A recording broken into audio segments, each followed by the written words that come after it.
Hello दोस्तों, welcome to Madhavi results. दोस्तों, आज हमारा इस सीरीज़ का 22 लेक्चर है और हम लोग एसएससी पीवाई क्यूज़ को देख रहे थे और एनालाइज कर रहे थे। ठीक है, और हम सब्जेक्ट वाइज देख रहे थे। हमने पॉलिटी को शुरू किया था और हम आज देखते हैं कि इस सेशन में क्या क्या क्वेश्चन पूछे गए हैं। ठीक है, तो चलिए दोस्तों, हम लोग क्वेश्चन नंबर 1 की तरफ चलते हैं और देखते हैं कि क्वेश्चन नंबर 1 क्या कह रहा है आपसे। ठीक है, तो क्वेश्चन 1 देखिए। मेरे आज क्लास में ऑफलाइन और ऑनलाइन दोनों बच्चे हैं। ठीक है, तो आप दोनों क्वेश्चन को करेंगे। ठीक है, देखिए क्वेश्चन 1 पढ़ेंगे। ठीक है ना, आप लोग परेशान, शिवांगी, करीना।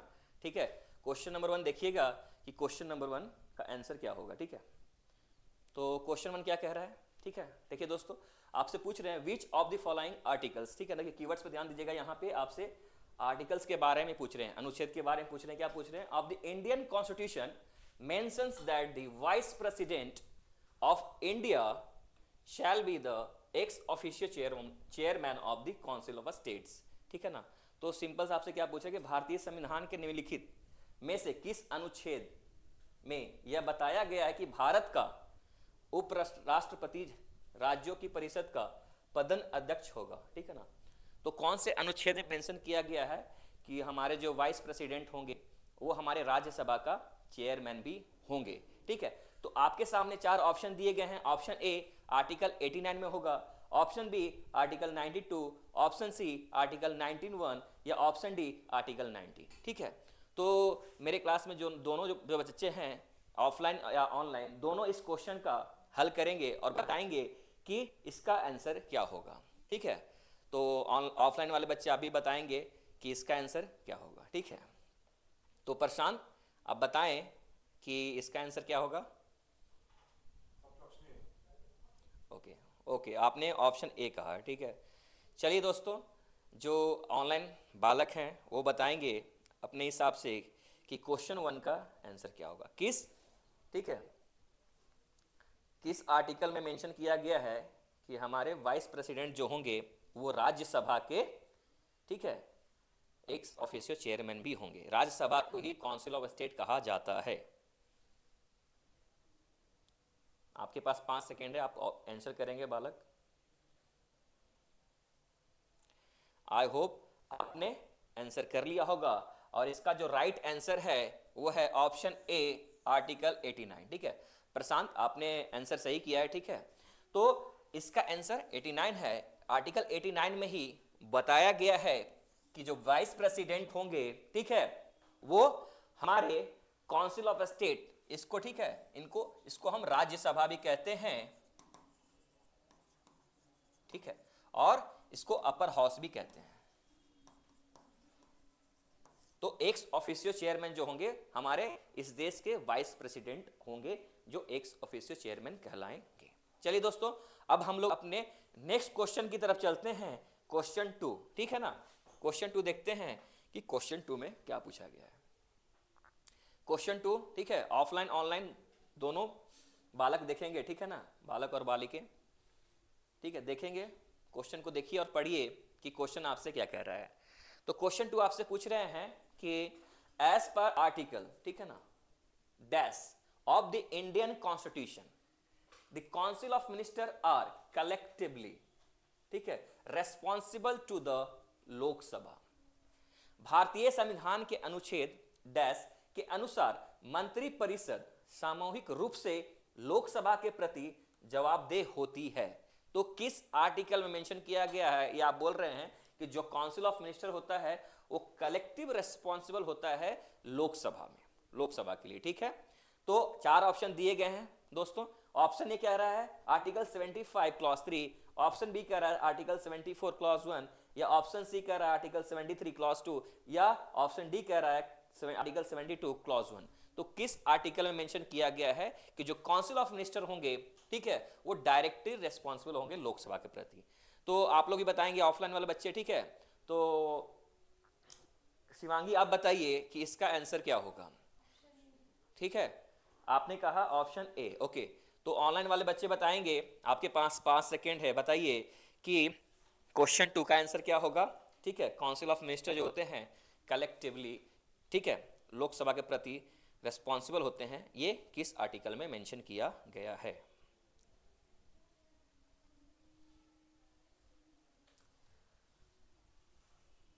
आई होप आपने इसका आंसर कर लिया होगा और इसका जो राइट आंसर है वो है ऑप्शन ए, ठीक है ना। ऑप्शन ए आर्टिकल 75(3), ठीक है, क्लॉज 3 ये बात करता है कि जो काउंसिल ऑफ मिनिस्टर होंगे वो डायरेक्टली रेस्पॉन्सिबल, कलेक्टिव रेस्पॉन्सिबल होंगे किसके प्रति? लोकसभा, ठीक है ना। और लोकसभा को आप किस नाम से जानते हैं? लोकसभा को आप हाउस ऑफ द पीपल के नाम से भी जानते हैं, ठीक है, हाउस ऑफ द पीपल। और इसको लोअर हाउस भी कहा जाता है, इसको आप याद रखेंगे, ठीक है ना दोस्तों, इनको आप याद रखिएगा। चलिए अब हम अपने नेक्स्ट क्वेश्चन की तरफ चलते हैं, क्वेश्चन नंबर 3, ठीक है।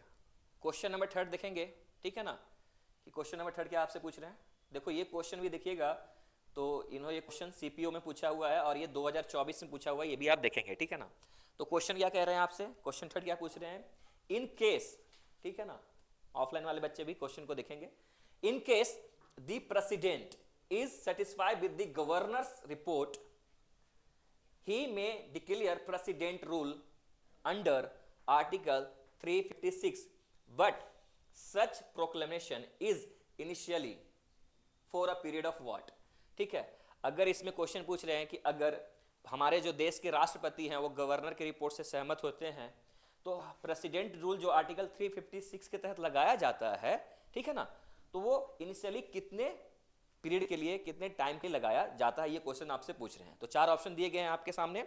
ऑप्शन ए क्या कह रहा है कि 3 महीने के लिए लगाते हैं, ऑप्शन बी कह रहा है 6 महीने के लिए लगाते हैं, ऑप्शन सी कह रहा है 1 महीने के लिए लगाते हैं, या ऑप्शन कह रहा है डी 2 मंथ्स के लिए। देखो तो आप इनका आंसर करेंगे, और देखिए मैंने दोनों माध्यम के लिए मैं कंटेंट लाया हूं, ये इंग्लिश में भी है, जो इंग्लिश माध्यम के बच्चे हैं वो इंग्लिश में डील करेंगे, और जो हिंदी माध्यम वाले बच्चे हैं वो हिंदी में कंटेंट दिया गया है, वो हिंदी को पढ़कर इस क्वेश्चन का हल करेंगे, ठीक है। तो बताइए क्वेश्चन 3 का आंसर करेंगे कि इसका आंसर क्या होगा, ठीक है। करीना आप बताइए क्वेश्चन 3 का आंसर क्या होगा?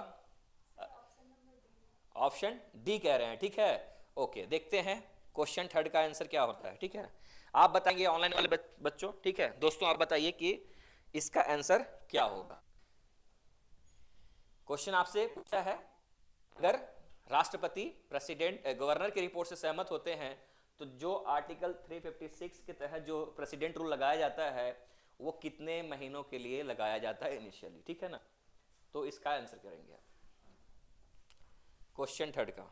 आई होप आपने, आपके पास 5 सेकेंड है, आई होप आपने इसका आंसर कर लिया होगा। तो क्वेश्चन 3 का जो आंसर है वो है ऑप्शन बी, ठीक है। ऑप्शन बी 6 for 6 मंथ, 6 महीने के लिए, ठीक है ना।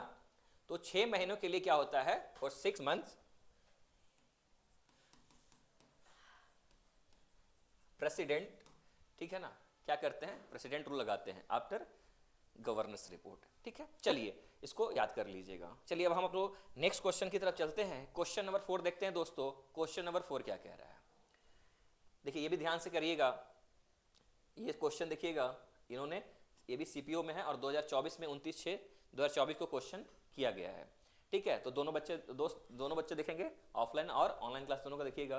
क्या क्वेश्चन पूछ रहे हैं, क्वेश्चन 4 क्या कह रहे हैं कि विच आर्टिकल, ठीक है ना, विच आर्टिकल मतलब कीवर्ड्स पे ध्यान दीजिएगा, अनुच्छेद के बारे में बात कर रहे हैं आपसे, of Indian constitution deals with the annual financial statement. देखो इसको ध्यान रखना, आपके एनुअल फाइनेंशियल स्टेटमेंट के बारे में पूछ रहे हैं, ठीक है, of the government of India. भारतीय संविधान, जो बच्चे हिंदी में है, भारतीय संविधान का कौन सा अनुच्छेद भारत सरकार के वार्षिक वित्तीय विवरण से संबंधित है। डायरेक्टली आपसे पूछ रहे हैं कि देखो एक चीज याद रखना, लेमन में इसको हम लोग क्या कहते हैं, बजट, लेकिन एनुअल फाइनेंशियल स्टेटमेंट को हम लोग बजट के नाम से भी जानते हैं, लेकिन आपके संविधान में बजट टर्म जो है वो मेंशन नहीं किया गया है, इसको ध्यान में रखेंगे, ठीक है ना।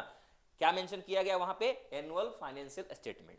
तो एनुअल फाइनेंशियल स्टेटमेंट जो है, जो बजट है, वो किस आर्टिकल में बताया गया है। तो 4 ऑप्शन दिए गए हैं, आप लोग भी ध्यान से देखेंगे।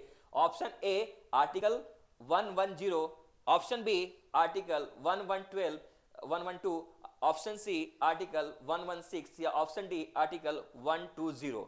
ठीक है, तो हिंदी माध्यम के बच्चे दोस्त भी आप देख सकते हैं कि इसका आंसर क्या होगा।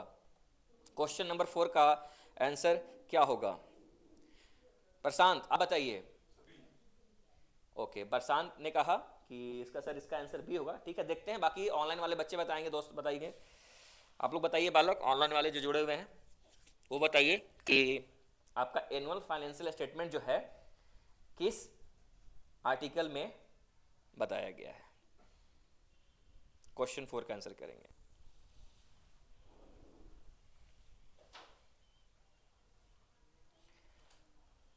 आई होप आपने इसका आंसर कर लिया होगा और इसका जो राइट आंसर है वो है ऑप्शन बी। ठीक है ना, आर्टिकल 112 अनुच्छेद 112 जो है वो किसके बारे में बात करता है बालक? दोस्तों वो बात करता है annual financial statement, annual financial statement के बारे में बात करता है। ठीक है, और इसको हम लेमन के रूप में, आम भाषा में इसको हम क्या बोलते हैं? बजट के रूप में भी इसको हम जानते हैं। और मैंने आपको बताया पहले ही कि जो बजट टर्म है, जो टर्म बजट है, वो आपके संविधान में मेंशन नहीं है। वहां पे क्या मेंशन है? Annual financial statement. इसको ध्यान में रखिएगा। और नेक्स्ट क्वेश्चन आपसे सिर्फ बजट पूछ दे कि बजट किस आर्टिकल में मेंशन है, तो याद रखिएगा 112 में, या फिर एनुअल फाइनेंशियल पूछ रहा है तो 112, दोनों का मतलब सेम ही है। चलिए हम लोग अपने नेक्स्ट क्वेश्चन की तरफ चलते हैं। क्वेश्चन नंबर 5 देखते हैं दोस्तों कि क्वेश्चन नंबर 5 आपसे क्या कह रहे हैं। आई होप कि आपको ये सेशन अच्छा लग रहा होगा। ठीक है, सारे क्वेश्चन मेरे को अच्छे लग रहे हैं। ठीक है, इंपॉर्टेंट है, तो ये सारे क्वेश्चन को आप ध्यान पूर्वक करेंगे। ठीक है ना, चलिए क्वेश्चन ये देखो, ये भी सीपीओ में पूछा है और 2024 में ही क्वेश्चन करा इन्होंने। क्या पूछ रहे हैं यहाँ पे क्वेश्चन 5 में कि इन विच ईयर, देखो अब कीवर्ड ध्यान रखिएगा, यहाँ पे साल के बारे में पूछ रहे हैं, ईयर के बारे में पूछ रहे हैं। ठीक है ना, in which year for the first time was a resolution on the national sport policy laid in both houses of parliament। ठीक है, हिंदी में दिया गया है किस साल पहली बार संसद के दोनों सदनों में राष्ट्रीय खेल नीति पर एक प्रस्ताव पेश किया गया था। तो किस साल पेश किया गया है? तो ऑप्शन 4 ऑप्शन दिए गए हैं आपके सामने। ठीक है ना, ठीक है, तो ध्यान से पढ़िएगा ऑफलाइन वाले बच्चे भी और ऑनलाइन वाले बच्चे। ठीक है, तो ऑप्शन ए क्या है? 1948, ऑप्शन बी 2000, ऑप्शन सी 1984 या ऑप्शन डी 2014। ठीक है, तो बताइए इसका आंसर क्या होगा? शिवांगी आप बताइए। ठीक है, शिवांगी आपने बोला कि ये इसका आंसर ऑप्शन सी होना चाहिए। चलिए मेरे ऑनलाइन वाले दोस्तों बताएंगे कि इसका आंसर क्या होगा। नेशनल स्पोर्ट पॉलिसी जो है लोकसभा में फर्स्ट टाइम किस साल लाया गया था? आपसे ये क्वेश्चन कर रहे हैं। ठीक है, बताइए। क्वेश्चन 5 का आंसर करेंगे। ओके, आई होप आपने इसका आंसर कर लिया होगा। ठीक है ना, तो ऑप्शन सी, ठीक है, option C is the right answer. ठीक है, अगस्त 1984 में, ठीक है, इसी साल जो है नेशनल स्पोर्ट पॉलिसी को दोनों सदनों में पास किया गया था। ठीक है Shivangi, you are the right. ठीक है, आपका आंसर सही है। चलिए अब हम लोग नेक्स्ट क्वेश्चन की तरफ चलते हैं। Question number 6। क्वेश्चन नंबर, ये तो डायरेक्ट क्वेश्चन था। ठीक है ना, आप इसको याद कर लीजिएगा। तो क्वेश्चन नंबर 6 देखिए। क्वेश्चन नंबर 6 आपसे क्या पूछ रहे हैं बालक? देखो ये भी सीपीओ में और क्वेश्चन पूछा हुआ है, 2024 में क्वेश्चन पूछा है इन्होंने। यहाँ पे देखो, यहाँ पे क्या आपसे पूछ रहे हैं, ध्यान से पढ़िएगा क्वेश्चन को। ठीक है ना सभी लोग। यहाँ पूछ रहे हैं हु हैज द पावर, अब देखो who has the power to make law. ठीक है ना, कीवर्ड ध्यान रखिएगा। Who has the power to make law and policy for the country as per the Indian constitution. भारतीय संविधान के अनुसार देश के लिए कानून और नीतियां बनाने की शक्ति किसके पास है? 4 ऑप्शन दिए गए हैं। Option A political pressure group के पास है, option be the prime minister के पास है, या ऑप्शन सी पॉलिटिकल पार्टीज के पास है, या ऑप्शन डी द पार्लियामेंट के पास है। तो बताइए किसके पास पावर होता है कानून और पॉलिसी बनाने का? ठीक है, तो ऑफलाइन वाले भी बालक बालिकाएं बोलेंगे, बताएंगे इसका आंसर क्या होगा। ठीक है, क्वेश्चन 6 का आंसर बताएंगे दोस्तों। ठीक है, तो करीना आप बोलेंगी कि इसका आंसर क्या होगा, बताइए। ठीक है, ऑप्शन डी, करीना बोल रही हैं ऑप्शन डी द पार्लियामेंट इसका आंसर होगा। ठीक है, चलिए ऑनलाइन वाले दोस्त बताएंगे कि इसका आंसर क्या होगा। ठीक है, किसके पास पावर होता है कानून और पॉलिसी बनाने का, क्वेश्चन आपसे पूछ रहे हैं। क्वेश्चन नंबर 6 का आंसर करेंगे। ठीक है, आई होप आपने इसका आंसर कर लिया होगा और इसका जो राइट आंसर है ऑप्शन डी। ठीक है, ऑप्शन डी दी पार्लियामेंट, संसद। ठीक है, संसद के पास पावर होता है कि वो आपके लिए लॉ और पॉलिसी बनाएंगे, कानून और नीतियां बनाएंगे। ठीक है, करीना आप सही थी। ठीक है, पार्लियामेंट ही इसका आंसर होगा। चलिए, और हमने पार्लियामेंट में आपको बताया था, ठीक है, और नहीं बताया तो जान लीजिए, पार्लियामेंट ठीक है 3 चीजों से मिलकर बना हुआ है। इसमें पहला जो आता है लोकसभा आता है। ठीक है, इसको आप हाउस ऑफ द पीपल भी कहते हैं। ठीक है, और इसको आप लोअर हाउस के भी नाम से जानते हो। ठीक, सेकेंड है आपका राज्यसभा। ठीक है ना, राज्यसभा, इसको आप काउंसिल ऑफ स्टेट्स के नाम से जानते हो, काउंसिल ऑफ स्टेट्स, और इसको आप अपर हाउस के भी नाम से जानते हैं। थर्ड क्या है, थर्ड है द प्रेसिडेंट, द प्रेसिडेंट। ठीक है, तो ये 3 चीजों से मिलके आपका पार्लियामेंट बना हुआ है। चलिए बाल दोस्तों, अब हम अपने नेक्स्ट क्वेश्चन की तरफ चलते हैं। Question number 7। क्वेश्चन नंबर 7 देखते हैं कि इसका क्वेश्चन आपसे क्या पूछ रहे हैं, फिर इसका हम सॉल्यूशन करेंगे। ठीक है, देखो ये भी सीपीओ में पूछा हुआ है और 2024 में क्वेश्चन पूछा हुआ है।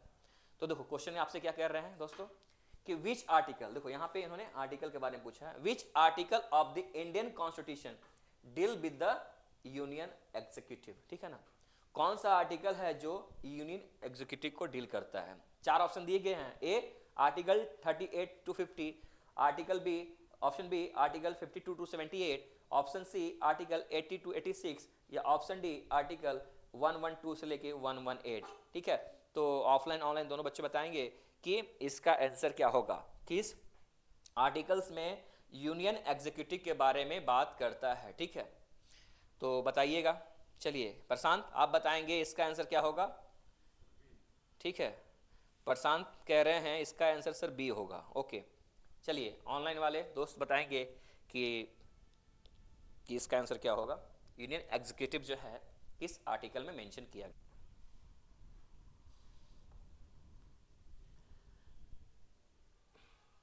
आई होप आपने इसका आंसर कर लिया होगा, क्वेश्चन 7 का आंसर कर लिया होगा। ठीक है ना, तो इसका जो राइट आंसर है वो है ऑप्शन बी। क्या है ये, ऑप्शन बी। आर्टिकल्स 52 से लेकर 78, ठीक है, अनुच्छेद 52 से लेकर 78 तक क्या है, किसके बारे में बात करता है, यूनियन एग्जीक्यूटिव के बारे में बात करता है। ठीक है, ठीक है प्रशांत आपका आंसर सही था। ठीक है, चलिए अब हम लोग नेक्स्ट क्वेश्चन की तरफ चलते हैं, क्वेश्चन नंबर 8। ठीक है ना, क्वेश्चन नंबर 8 देखते हैं बालक।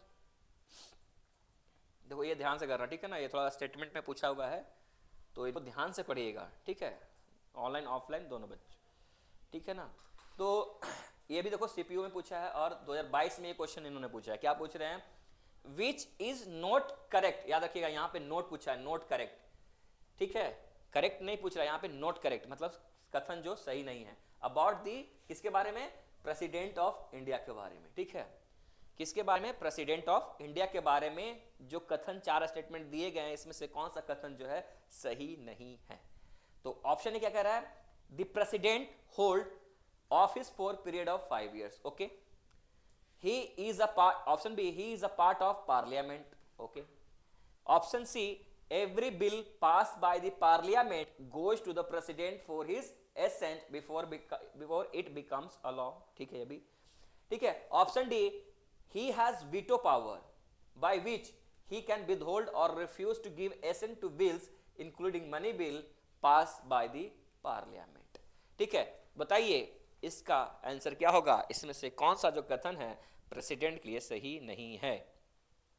क्वेश्चन नंबर 8 का आंसर करेंगे बालक। ठीक है, हाँ शिवांगी बताइए कि इसका आंसर क्या होगा। शिवांगी ऑप्शन डी कह रही हैं, शिवांगी कह रही हैं ऑप्शन डी जो है वो कथन सही नहीं है। ओके, हम देखते हैं, चलिए ऑनलाइन वाले बच्चे बताएंगे।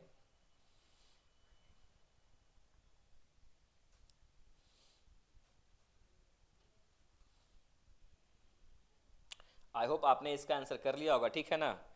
तो इसका जो राइट आंसर है वो है option D. He has veto power by which he can withhold और refuse to give assent to bills including money bill by the parliament. ठीक है, ये जो है प्रेसिडेंट के पास पावर नहीं होता है, ठीक है, in case of money bill. ठीक है, ये जो स्टेटमेंट है क्या है, ये गलत है, यही गलत है इसमें, बाकी सभी स्टेटमेंट सही है, ठीक है ना। तो एक चीज और याद रखिएगा, ठीक है, आर्टिकल, किस आर्टिकल में आपका मनी बिल के बारे में बात किया गया है, तो याद रखिएगा आर्टिकल 110 में मनी बिल के बारे में बात किया गया है, इसको याद कर लेंगे, ठीक है। तो शिवांगी आपका आंसर सही था, ठीक है, तो इसका डी ही आंसर होगा। चलिए हम अपने नेक्स्ट क्वेश्चन की तरफ चलते हैं, क्वेश्चन नंबर 9, ठीक है। क्वेश्चन नंबर 9 क्या कह रहा है दोस्तों, देखो ये भी सीपीओ में और 2022 में क्वेश्चन करा है। देखो सेम, अब यहाँ पे इन्होंने किसके बारे में पूछ रहा है, प्राइम मिनिस्टर, मतलब देखो यहाँ पूछ रहे हैं note which is note correct, यहाँ पे भी ध्यान रखिएगा, नोट करेक्ट पूछ रहे हैं, ठीक है। और क्या पूछ रहे हैं, अबाउट इंडियाज प्राइम मिनिस्टर। देखो प्रीवियस क्वेश्चन में क्या पूछा था आपसे, प्रेसिडेंट ऑफ इंडिया के बारे में, यहाँ पे पूछ रहे हैं प्राइम मिनिस्टर ऑफ इंडिया के बारे में। तो इसमें से जो 4 स्टेटमेंट दिए गए हैं, इसमें से प्राइम मिनिस्टर का के बारे में जो कौन सा कथन है जो सही नहीं है। तो पहला स्टेटमेंट क्या है, he is the head of the government, ठीक है। दूसरा ऑप्शन कह रहा है he is the leader of the majority party in Lok Sabha, okay. Option C कह रहा है he can be removed if no confidence motion is pass by both the houses of parliament with 2/3 majority. Option D कह रहा है he is appointed by the president of India. तो बताइए इसका सही आंसर क्या होगा, किसके बारे में इसमें प्राइम मिनिस्टर ऑफ इंडिया जो है, ठीक है, इस क्वेश्चन में पूछा है कि कौन सा कथन सही नहीं है। चलिए ऑफलाइन वाले बच्चे बताएंगे। हाँ करीना आप बताइए, क्वेश्चन 9 का आंसर क्या होगा। ओके, आपने कहा ऑप्शन सी, ठीक है। चलिए ऑनलाइन वाले बालक बताएंगे।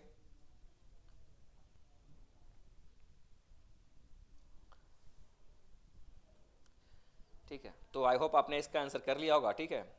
तो ऑप्शन, इसका आंसर क्या होगा क्वेश्चन 9 का, ऑप्शन सी, ठीक है ना। Option C, he can be removed, ठीक है, by the if not confidence motion is pass by both the houses of parliament, ठीक है। ये जो कथन जो है ऑप्शन सी जो है क्या है, गलत है, ठीक है ना, ठीक है। इसको याद रखिएगा, ये दोनों हाउसेस में नहीं होता, नो कॉन्फिडेंस मोशन इंट्रोड्यूस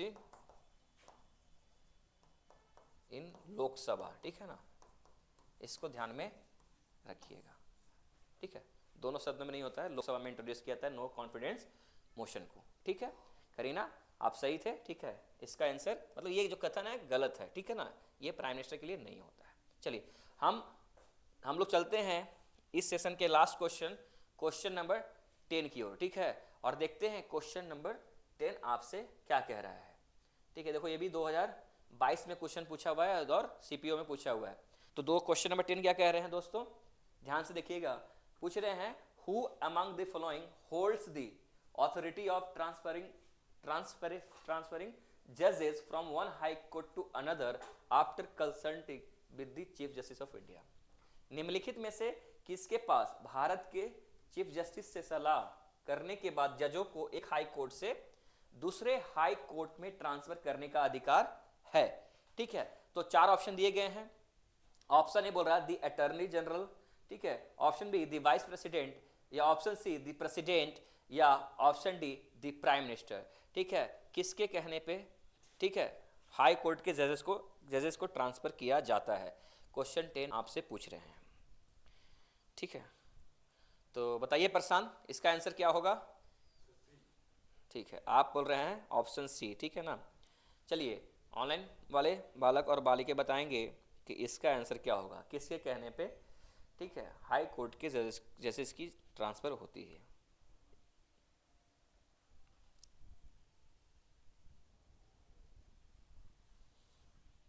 और आई होप आपने इसका आंसर कर लिया होगा, ठीक है। तो इसका जो राइट आंसर है ऑप्शन सी, ठीक है, दी प्रेसिडेंट, ठीक है। प्रेसिडेंट के कहने पे ही, ठीक है, वो क्या होता है, जजेस को एक कोर्ट से दूसरे कोर्ट में ट्रांसफर किया जाता है। ठीक है प्रशांत, आपका आंसर सही था।